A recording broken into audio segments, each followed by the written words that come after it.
There's a truth so deep that whoever seeks it must first be ready to lose themselves entirely. Tasawwuf, the heart of Islamic mysticism, is not a hobby, a ritual, or a set of rules you tick off. It is a journey into the very core of your being, a voyage through the hidden landscapes of the soul.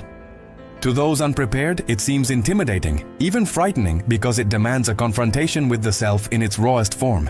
Sufism is about walking into a mirror and seeing every layer of your ego, every attachment, every desire, and then learning to let them dissolve. At its essence, Sufism protects knowledge so profound that it was considered forbidden by the untrained eye. Ilm al-Laduni, the hidden divine knowledge. This knowledge touches portals in Islam, the unseen forces of the universe, and even phenomena that seem to bend time itself. Yet, the most shocking truth is that all of this is tied to one thing, the human soul. Once you begin to explore this, the reality you thought you knew, what you see, feel, and understand, shifts forever. Tasawwuf was never an optional branch of Islam. It was inseparable from the faith itself. It shaped empires, guided leaders, influenced politics, and touched the hearts of ordinary Muslims. The Sufis we read about in history were Sunni Muslims, yet their path went far beyond conventional religious practice. Their depth was often misunderstood. Many were feared, exiled, or even imprisoned. But the goal of every true Sufi was singular: the purification of the nafs, the discipline of desire, and the elevation of the soul above the instincts of the body. Eat just enough, abstain from excess, control your urges. These are the first lessons in mastery of self. The ultimate aim: forget yourself completely. Become nothing, so that you may see only Allah everywhere. Live for Him, love for Him, seek Him in every heartbeat. As the Qudsi Hadith describes, I become His hearing, His sight, His hand. If He asks from me, I give. If He seeks protection, I protect. Whoever shows hostility to my friend, I declare war upon him. The word Sufi likely originates from Ashab al-Sufa, the people of the bench, simple individuals who lived in devotion near the Prophet's mosque, fully surrendered to Allah. They saw Prophet Muhammad sallallahu alaihi wasallam as the first and greatest Sufi, a guide for the inner journey that lies at the heart of Islam. Through rigorous spiritual discipline, the heart becomes a gate to divine knowledge. Abdul Qadir Jalani explained it beautifully. The heart is vast enough to contain Allah's secrets, but far too small for the distractions of worldly desire. Purified, the heart perceives truths invisible to ordinary eyes. Sufis were not poets or dreamers. They were spiritual scientists, explorers of unseen realms, understanding the universe as a reflection of a deeper, hidden reality.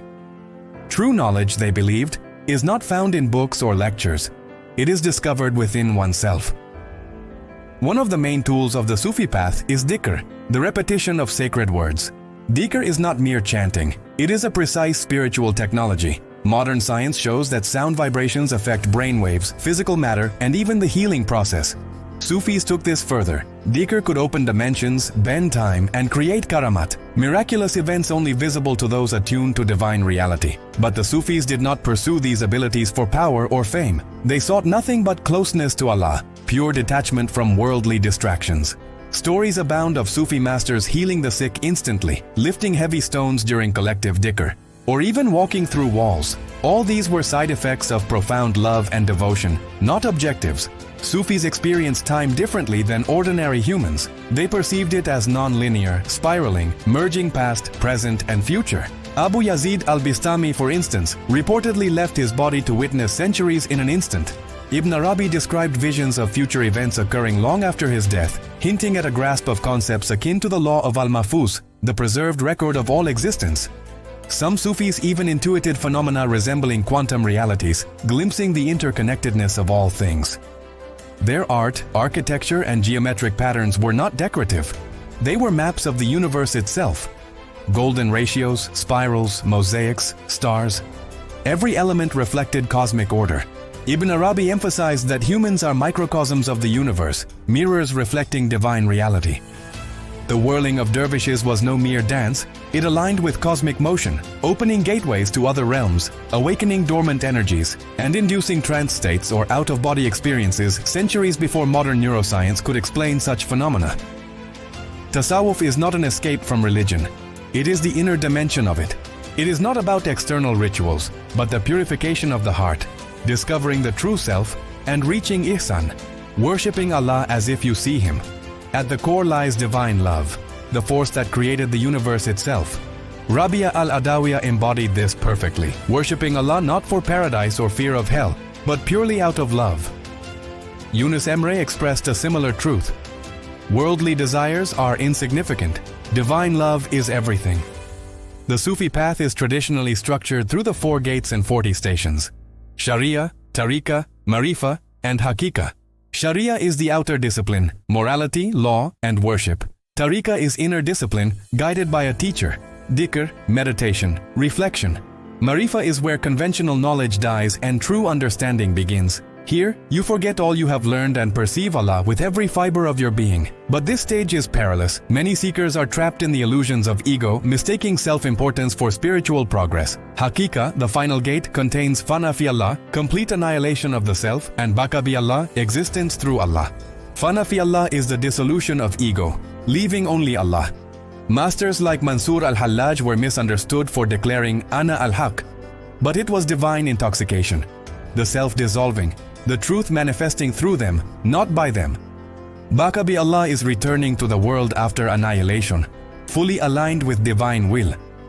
Rabia al-Adawiyya once proclaimed that she would burn paradise and extinguish hell just to worship Allah purely out of love. A perfect example of Baqa bi Allah. Masters like Bayazid al-Bistami achieved fana fi Allah through decades of silence, dhikr, and seclusion, completely dissolving the self. Junaid al-Baghdadi systematized tasawwuf. Patience, sharia, and spiritual discipline were essential. Ghazali abandoned fame and scholarship for 11 years of wandering, culminating in the monumental Ihya Ulum al-Din. Ibn Arabi's doctrine of Wahdat al-Wujud, unity of being, teaches that only Allah truly exists.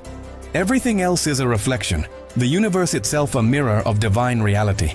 This path is not for the faint-hearted. Every stage is delicate. One misstep, and a seeker can be trapped in illusion, ego, or the intoxication of spiritual experience. The goal is total dissolution of self, returning to the world to act entirely through divine presence. A Sufi who has attained Baqa bi Allah may look ordinary, shopping, cooking, playing with children, but inside, every thought, every movement, every breath flows through Allah. Their external life appears mundane, but their inner world is infinitely alive, aligned with the cosmos and every secret of creation.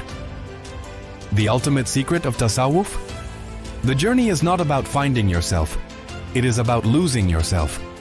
Every master, every story, every dhikr, every practice points to the same truth. The path to Allah is a journey inward, a descent into the soul, a surrender so complete that nothing remains but the divine presence.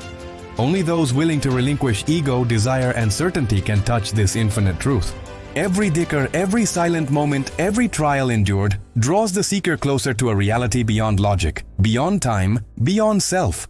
So, if even a spark of this journey has touched your heart, pause, reflect, and dive deeper. Let it awaken something in you. Explore these teachings, read the lives of the masters, practice dhikr, and open yourself to the unseen. And when you feel ready, share this journey with others, for the path is endless, and every step brings you closer to the infinite. Subscribe and bring others along. Let's explore the hidden truths of Islam together.